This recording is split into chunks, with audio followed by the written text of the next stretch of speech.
కేవలం రాజకీయాల కోసమే సభలను వినియోగించుకోవడం అనేది నాకెందుకో కొంత ఇబ్బందికరంగా అనిపించింది. ఎందుకంటే నేను కొత్తగా ఈ సభకు రావడం వల్లనో ఏమో. ఈరోజు మా మహేష్ కుమార్ గౌడ్ గారు మా ప్రభుత్వం యొక్క లక్ష్యాలను ప్రభుత్వం అనుసరిస్తున్న తీరును ఈరోజు గణాంకాలతో సహా విశ్లేషించిన పరిస్థితి. కానీ ఈరోజు తెలంగాణ సాధించుకున్న తర్వాత అప్పుడు తెలంగాణ రాష్ట్ర సమితిగా ఉన్న మిత్రులు, ఇప్పుడు భారత రాష్ట్ర సమితిగా మారిన మిత్రులు ఎందుకో రూపాంతరం చెందినట్టుగా నాకు కనబడుతున్న పరిస్థితి.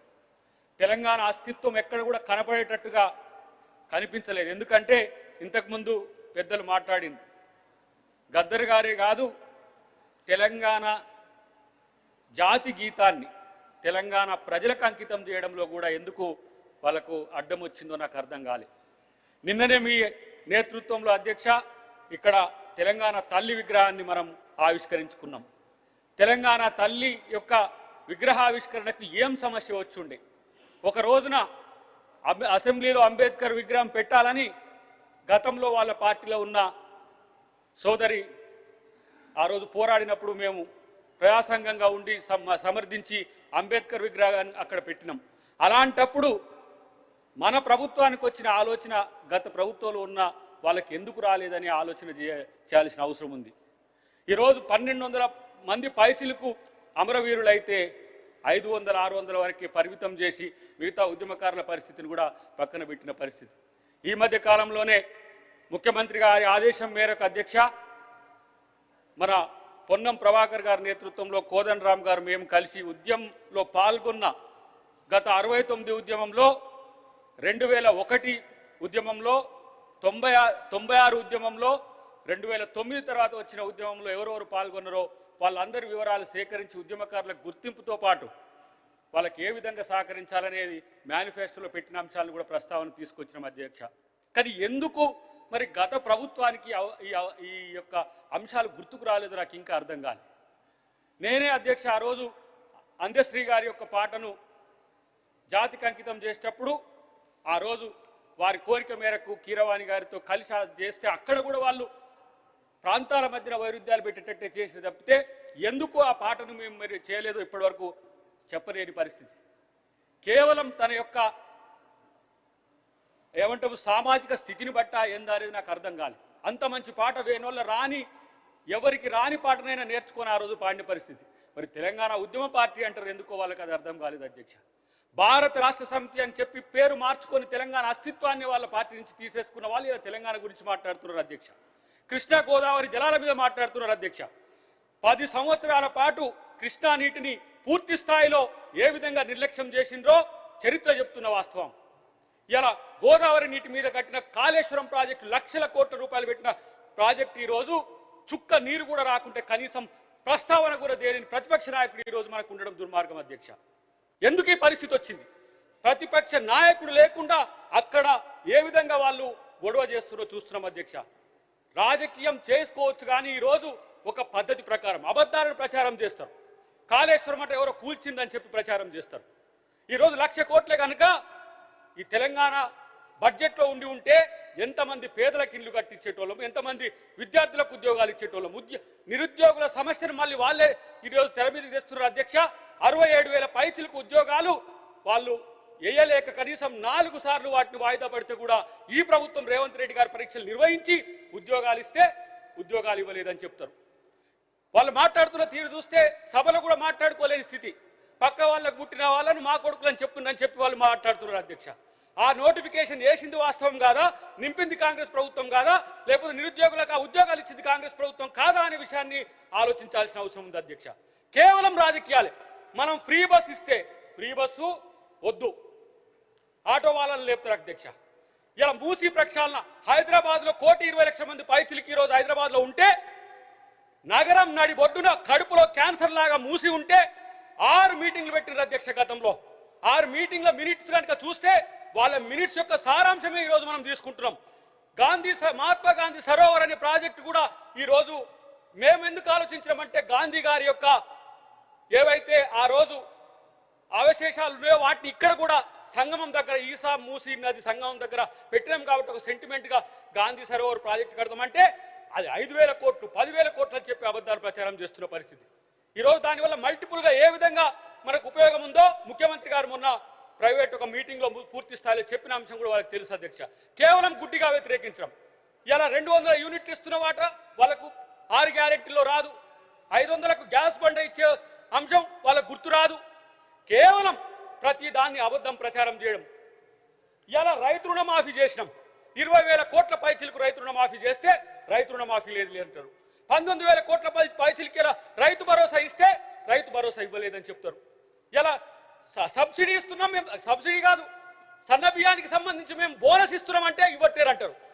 ఈ దేశంలో కాదు ప్రపంచంలో సన్న బియ్యం ఇచ్చిన ఒకే ఒక్క ప్రభుత్వం తెలంగాణ ప్రభుత్వం, అది రేవంత్ రెడ్డి గారి ప్రభుత్వం. మిత్రులారా, ఆ బియ్యం గతంలో ముక్కబట్టిన బియ్యం కనీసం తినడానికి కాదు పశువులు కూడా తినడానికి ఇబ్బంది పడ్డ బియ్యాన్ని ఈరోజు సన్న బియ్యంగా ఒక సామాన్యుడు గ్రామం నుంచి వచ్చిన యువకుడు ఈరోజు ముఖ్యమంత్రి అయి పేదల యొక్క కన్నీళ్లు దుర్చడానికి, పేదల యొక్క ఆకలిని తీర్చడానికి ప్రయత్నం చేస్తే మెచ్చుకోకపోగా సన్న బియ్యంలో అక్రమాలు జరిగినాయని చెప్తారు.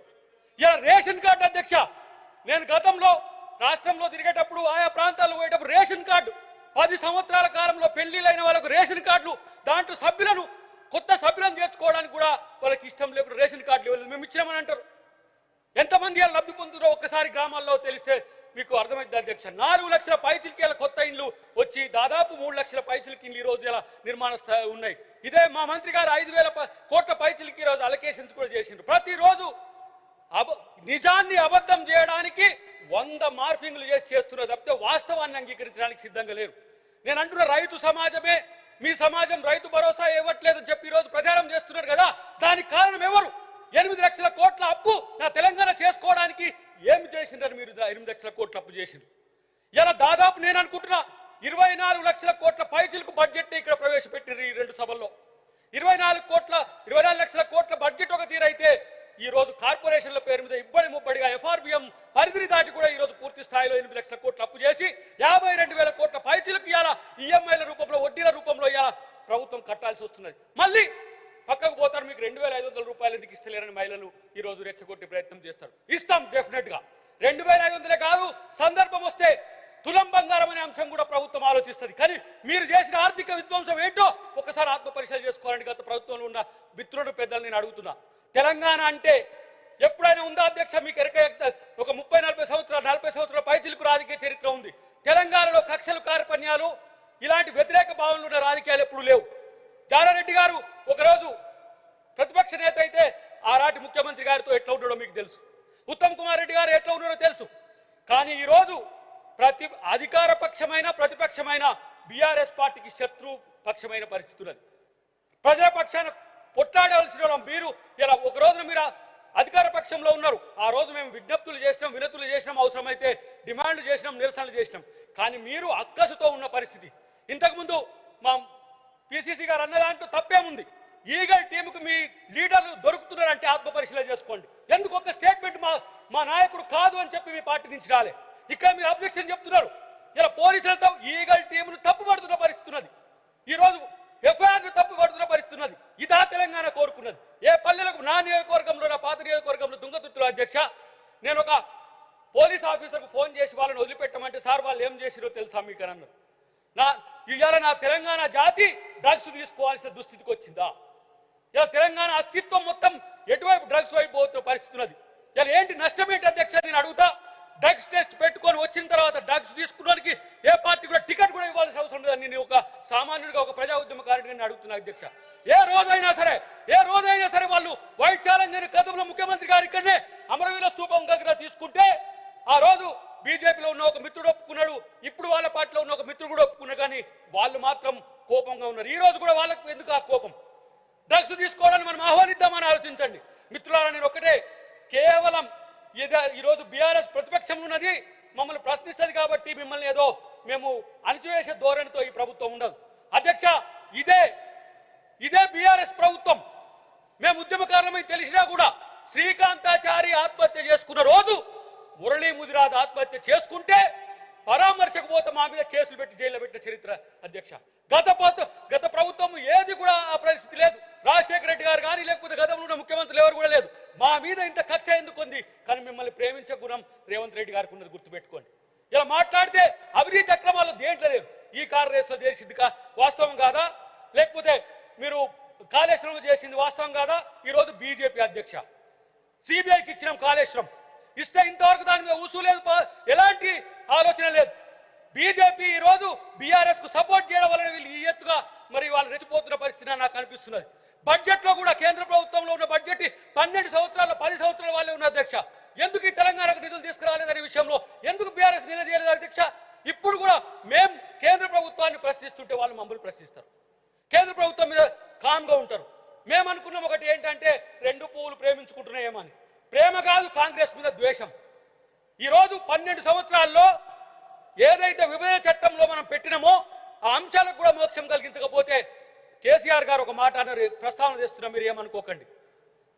ప్రేమ కేంద్ర ప్రభుత్వం ప్రేమ ఉంటే చాలు అన్నారు. ఇలా కేంద్ర ప్రభుత్వం ప్రేమ ఉంటే తెలంగాణ అభివృద్ధి చెందుతుందా? బీజేపీ మిత్రులు కూడా కాంగ్రెస్ ప్రభుత్వాన్ని ప్రశ్నిస్తున్నారు, పెద్ద ఎత్తున నిరసనలు చేస్తున్నారు. నేను అంటున్న బీజేపీ మిత్రులకు, ఎందుకు మీ కేంద్ర మంత్రులు ఉన్నారు, మీ పార్టీ ఉన్నది, మీ కేంద్ర ప్రభుత్వం ఉన్నది, ఎందుకు రాష్ట్రానికి నిధులు తీసుకురావడానికి మీరు ఒక పోరాటం చేయలేరని. ఇలా 42% రిజర్వేషన్ల బిల్లు బీసీలకు తెస్తే బాధ్యత కేంద్రం మీద ఉంటే రాష్ట్ర ప్రభుత్వాన్ని ఇలా అబాసుపాలు చేసే ప్రయత్నం చేస్తున్నారు. ఎందుకు బీఆర్ఎస్ లో ఉన్న బీసీ మిత్రులు లేకపోతే బీజేపీలో ఉన్న బీసీ మిత్రులు ఎందుకు ఈ ప్రభుత్వానికి సహకరించి కేంద్రం మీద పోరాడటానికి ఎందుకు మీరు ఈరోజు సిద్ధపడలేదో ఆలోచించుకోవాల్సిన అవసరం ఉంది. ఎన్ని అంశాలైనా సరే కాంగ్రెస్ గుడ్డిగా కాంగ్రెస్ ప్రభుత్వ వ్యతిరేకత తప్పితే ప్రజా అనుకూల నిర్ణయాలు మీరు లేరనే విషయాన్ని మీకు అర్థం చేసుకోవాల్సిన అవసరం ఉంది. ఈరోజు మేమందరం కూడా ఉస్మాన్ యూనివర్సిటీలో చదువుకున్న వాళ్ళే కదా, డాక్టరేట్ తీసుకున్న వాళ్ళమే కదా. ఇలా ఉస్మాన్ యూనివర్సిటీలో స్టాఫింగ్ లేకపోతే యూనివర్సిటీ మొత్తం కునారిల్లుతుంటే ముఖ్యమంత్రి గారు అక్కడికి సందర్శించి 1000 కోట్ల రూపాయలు ఉస్మాన్ యూనివర్సిటీ పునరుద్ధరణకి ఈరోజు శాంక్షన్ చేసిన చరిత్ర. ఇలా ప్రతి యూనివర్సిటీలో కూడా ఆ తరహా తీసుకురావాలని ఒక ఆలోచన వచ్చింది. ఎందుకు విద్యాలయాలు మీరు క్లోజ్ చేయాలనుకున్నారు? ఇలా నీళ్ల పేరు మీద నిధులను దుర్వినియోగం చేసి ఈరోజు తెలంగాణ ప్రజలకు అన్యాయం చేసింది కదా ప్రభుత్వం కాదా అనేది ఆత్మపరిశీలన చేసుకోవాల్సిన అవసరం ఉంది. నేను అంటున్నా, రేవంత్ రెడ్డి గారు ఈరోజు మీకు ఇష్టం లేకపోవచ్చు, రేవంత్ రెడ్డి గారు మీ ప్రభుత్వాన్ని ఓడగొట్టి ముఖ్యమంత్రి అయిన ఒక అక్కసు ఉండొచ్చు కాక, కానీ రేవంత్ రెడ్డి గారు ఒక సామాన్య యువకునిగా సమాజం కొరకు ఆలోచిస్తున్న ఆలోచనలు మీరు ఆలోచించండి. ఎందుకు మీరు ఆ ఆలోచనలో మీరు లేరో ఒకసారి ఆత్మపరిశీలన చేసుకోండి. కేవలం రేవంత్ రెడ్డి గారు ముఖ్యమంత్రి అయింది కాబట్టి రేవంత్ రెడ్డి గారి మీద దుర్భాషలాడమో, రేవంత్ రెడ్డి గారి మీద దుష్ప్రచారం చేయడమో, రేవంత్ రెడ్డి గారి మీద ఈ దేశంలో కాకుండా ఇంకో దేశంలో ఏదో సోషల్ మీడియాలు పెట్టుకొని ఇలా ఏం ఇష్టం వచ్చినట్టుగా ప్రచారం చేయడం కాదు. రండి, మూసీ ప్రక్షాళనకు సంబంధించి, మూసీ పునరుజ్జీవానికి సంబంధించి మీరు కలిసి వస్తే సమస్య ఏంది?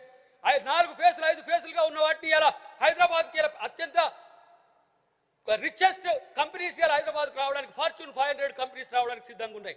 కానీ మీరు ఎందుకు సహకరిస్తలేరో మీరు ఆత్మపరిశీలన తీసుకోవాల్సిన అవసరం ఉంది. తెలంగాణ గ్రామీణ ఇలా ప్రజలు ఈ ప్రభుత్వం పట్ల ఉన్న ప్రేమ వివిధ పథకాల రూపంలో మాకు తెలుస్తున్నది మిత్రులారా. కాబట్టి నేను అంటున్నా అధ్యక్ష, కేవలం రాజకీయ కోణం మాత్రమే ఆవిష్కరించేటట్టుగా మన సభలు జరగొద్దని మీకు విజ్ఞప్తి చేస్తున్నా అధ్యక్ష. రాజకీయాల కోసమో పొలిటికల్ కాంట్రాక్ట్ కోసం ఇది పెద్దల సభ అధ్యక్ష. చిన్నపిల్లలమైన మాకు ఇక్కడ అవకాశం మిత్రులు, నాకు వెంకట్ లాంటి మిత్రులకు కూడా చిన్న వాళ్ళమైనా సరే, కానీ ఈ సభను చూస్తున్న ప్రతి ఒక్కరు సభ నన్ను రిప్రజెంట్ చేస్తున్నది అని చెప్పి ఒక ఆలోచనతో రావాలి. నేను అంటున్నా, ఈ సభా వేదికగా ఎందుకు మీ ప్రతిపక్ష నాయకుడు రాలేకపోతున్నాడో, లీడర్లెస్ పార్టీ అంటే బాధపడుతున్నారు కదా మీరు. అంటే ఇది కూడా సబార్డినేషన్కి ఇస్తారా? ఇది మన రాజరికమా? రాజు తర్వాత రాజు కొడుకు, రాజు అల్లుడు, రాజు బిడ్డ ఇట్లా వచ్చేటట్టు ఏమైనా ఉందా? ప్రజాస్వామ్యంలో ఎన్నుకోబడ్డ వాళ్ళే ఉండాలి, కానీ మీ పార్టీలో మీ ప్రభుత్వంలో ఎప్పుడు కూడా పరిస్థితి లేదు. కానీ ఇప్పుడు మీరు కాంగ్రెస్ పార్టీని చూస్తే మల్టిపుల్ రిప్లికా, ఇది ఈ తెలంగాణ సమాజం యొక్క రిప్లికా కనబడుతుంది.